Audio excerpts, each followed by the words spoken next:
Halo, jumpa lagi dengan Samsung Analytics. Bersama saya Usman Hidayat. Assalamualaikum warahmatullahi wabarakatuh. Bapak-bapak, ibu-ibu, teman-teman sekalian yang saya hormati, bagaimana kabarnya hari ini? Mudah-mudahan sehat-sehat, baik-baik semua ya. Meskipun hari kemarin kita bikin pacu jantung ya, bukan pacu jalur ya. Eh, Pagi hari indeks IHSG menurun tajam, kemudian tengah hari berhasil menguat, namun menjelang penutupan indeks kembali melemah hingga ditutup menguat tipis 0,04%.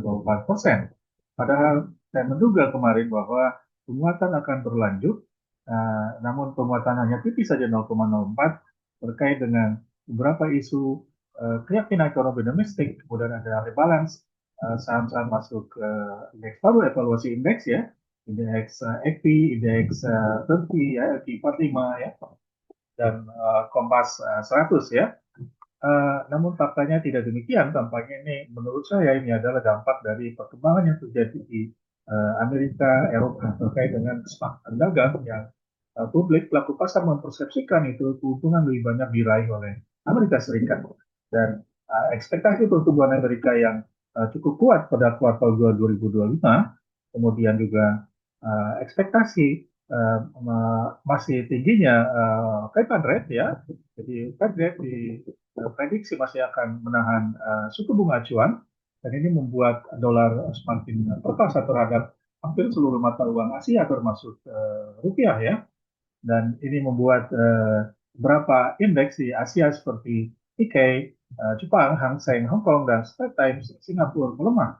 Namun IHSG masih berhasil menguat tipis ya. Ini adalah ilustrasi tanggal 28 Juli ya, fluktuasi harian kita baca tidak terlalu lebar ya, kecuali pada akhir hari, kemudian menginjak 29 Juli pagi hari menurun tajam, kemudian tengah hari ada sedikit penguatan, dan menjelang penutupan ada konsolidasi dengan tren menguat, namun detik-detik terakhir bursa mau penutupan indeks menurun tajam ya. Lalu sekalian, saya akan menyajikan bahwa saham pilihan hari ini sama dengan pilihan hari kemarin ya. Kalau kenapa perbankan banyak yang lemah menjadi pilihan, itu terpulang pada pertimbangan ibu ya, ibu bapak sekalian, bahwa kami tidak bermaksud untuk mengajak, merekomendasikan membeli atau menjual, tapi ini sebuah catatan bahwa saham perbankan masih menjadi pilihan transaksi hari ini ya, karena perbankan itu relatif memperhatikan segi-segi bisnis yang baik ya, highly regulated, highly capital gitu ya. Kemudian juga dengan risk management yang baik ya. Jadi sama persis dengan hari kemarin, dan ini juga melalui mekanisme screening yang biasa saya lakukan ya. Saya kira tadi sudah saya sampaikan secara tidak langsung disclaimer. Kemudian secara berita yang berkembang, IHSG fluktuatif tinggi sepanjang hari kemarin dan ditutup bunga tipis. Penguatan dolar dan data ekonomi AS menjadi sentimen pasar di Asia ya. Dan ada beberapa ya berita yang sempat saya sudah sampaikan kemarin ya. Namun bisa saya sajikan bahwa terakhir adalah 4 bank himbara diguyur dana segar demi Kopdes Merah Putih ya. Menurut saya, intuisi saya sebagai yang memiliki background di finance, di banking ya, ini mudah-mudahan tidak akan menjadi presiden buruk terhadap perbankan kita ya, utamanya untuk Bank BUMN, Bank Himbara. Jadi tetap pemerintah akan menyediakan fasilitas likuiditas kepada Bank Himbara melalui dana APBN ya, ini untuk mendorong pembiayaan kepada koperasi merah putih ya, dan ini menurut saya akan menimbulkan eskalasi risiko yang tinggi, karena kita belum tahu track record koperasi desa, koperasi kelurahan, dan ini akan betul-betul tantangan besar buat Bank Himbara menetapkan sistem dan prosedur yang kemarin saya sebut prudent, yang proper ya, proven ya, bagaimana menganalisis proyek bisnis yang dikembangkan dari desa ya. Jadi, kita banyak pengalaman tentang hal ini, mudah-mudahan ini akan membuahkan hasil yang baik ya. Kemudian hari ini saya perkirakan sentimen positif utamanya dipicu oleh S&P yang mempertahankan kredit rating ya, sovereign credit rating Indonesia. Jadi persepsi investor internasional terhadap utang Indonesia di relatif aman dengan outlook stabil ya. Menurut saya ini patut kita syukuri dan ini menurut saya memberikan sentimen positif terhadap pasar hari ini ya. Nah, kemarin pasar ditutup seperti ini ya, IHSG menguat tipis 0,04%, LQ45 0,23% dan JI masih tumbuh di atas ya 0,8% dengan volatilitas yang relatif tetap rendah. Kemudian alfanya masih negatif ya untuk L45, demikian juga JI 30 untuk sebulan terakhir dan betanya masih rendah. LQ45 masih gamang ya bergerak karena memang perbankan kita prediksi laporan keuangan atau kinerja kuartal 2 2025 tertekan ya akibat dari pertumbuhan kredit yang rendah sementara pertumbuhan DPK lebih tinggi dari periode sebelumnya. Ini menurut saya akan menimbulkan tekanan terhadap pendapatan bunga bersih ya yang akhirnya akan menekan bottom line earning per share yang makin rendah dibanding periode sebelumnya ya. Kemudian momentum masih di dalam area support, ya, average value ada sedikit peningkatan ya dari rata-rata mingguannya. Kemudian untuk LQ45 sedikit lebih kecil ya, namun untuk J30 ada lebih besar dibanding rata-rata mingguannya sesuai dengan return keduanya di hari kemarin ya. Kemudian average frekuensi juga ada peningkatan menunjukkan bahwa volatilitas yang terjadi itu didukung oleh frekuensi transaksi yang tinggi ya utamanya untuk saham T30 dan saham keseluruhan. Jadi melakukan banyak transaksi dengan 1,73 juta ya kali ya. Kemudian volatilitas dari segi nilai transaksi ada sedikit kenaikan meskipun masih lebih rendah dibanding rata-rata bulanannya. Dari 5 dan tetap J30 menunjukkan aktivitas transaksi yang lebih tinggi dibanding LQ45 dan pasar keseluruhan ya. Kemudian volatilitas dari segi frekuensi ada sedikit peningkatan sesuai dengan frekuensi yang naik. Untuk LQ45 ada penurunan dan untuk T30 ada peningkatan. Jadi LQ45 masih ada kegambangan menghadapi 1 Agustus, artinya saham masih akan diramaikan oleh saham-saham yang motif para pelaku pasar masih di dalam area trading jangka pendek ya.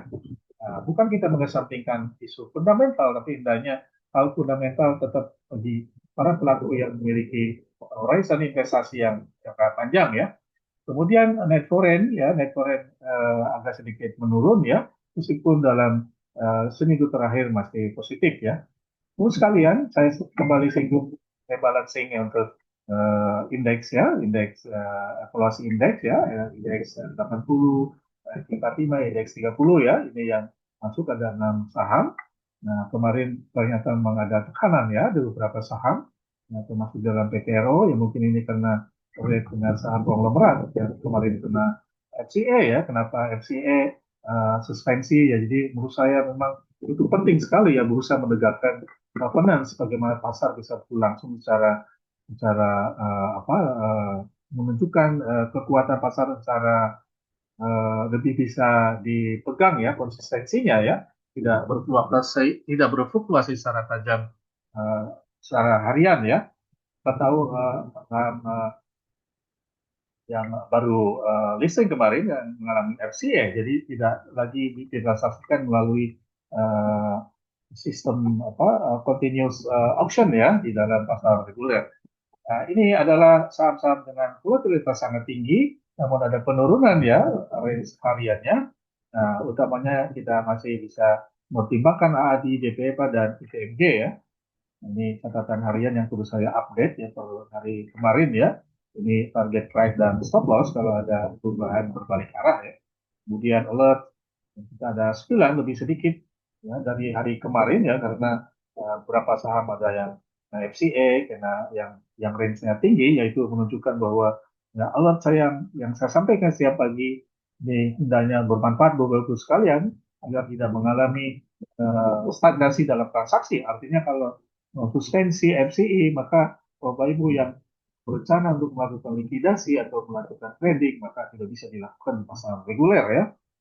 Ini bisa dibaca ya, data atau bisa di capture ya. Kemudian pilihan saham hari ini sesuai dengan kriteria yang saya sampaikan. Soalnya ada beberapa yang ada perubahan. Kita memperoleh 12 saham pilihan seperti hari kemarin ya. Nah, kita ambil yang return yang masih tertinggal ya pada tahun 2025 dan ini memiliki potensi yang kenaikan yang tajam termasuk dalamnya Bank Mandiri, Bank BCA ya, ini ada SMR ya. Saya ini potensial uptrend ya dalam jangka menengah jangka panjang. Kemudian dari segi statistik saya ambil beta yang kurang dari 2 ya. Ya, jadi risikonya yang bisa relatif terkendali ya, masuk volatilitas 1 bulan yang di bawah 3%, kemudian average value-nya masih sangat tinggi, di atas 10 miliar dalam terakhir seminggu dan sebulan terakhir, kemudian average frekuensinya di atas 1.000 kali per hari, dan volatilitas nilai dan frekuensi transaksi saya ambil yang frekuensi di bawah 100% ya. Jadi jangan mengambil saham-saham dengan naik turun frekuensi yang tinggi secara harian ya dalam 1 bulan. Jadi itu saham kita memagari dari risiko yang tinggi Bapak sekalian ya. Nah, silakan dilihat saham mana yang sell, net buy ya di ini yang net buy, Astra, BRI, Telkom, Bank Syariah ya ini mungkin bisa dipertimbangkan ya walaupun tidak sepenuhnya benar ya. Kadang-kadang kita harus lebih kritis melihat perilaku investor asing ya. Nah, conditionality-nya harus dilihat ya konteksnya. Kemudian yang net buy, net sell ya, net sell ada Bank BCA, Bank Mandiri, Bank BNI ya. Jadi, walaupun ini ada tekanan, menurut saya ini time to buy untuk saham-saham utamanya Bank Mandiri, Bank BNI karena memang besar valuasi ya, masih rendah ya, sangat rendah di atas 10 ya ini, kecuali saham Bank BCA ya. Dan tingkat risiko harian, volatilitas hariannya juga tinggi sekali ya. Tinggi sekali adalah Astra sampai sini, kemudian di bawah 3 saya kira untuk saham Mandiri, BRI masih relatif aman ya, relatif aman. Demikian Bapak Ibu sekalian yang bisa saya sampaikan. Terima kasih telah menonton video saya. Selamat bertransaksi, berinvestasi. Mudah-mudahan kebaikan, keberuntungan menghinggapi Bapak Ibu hari ini.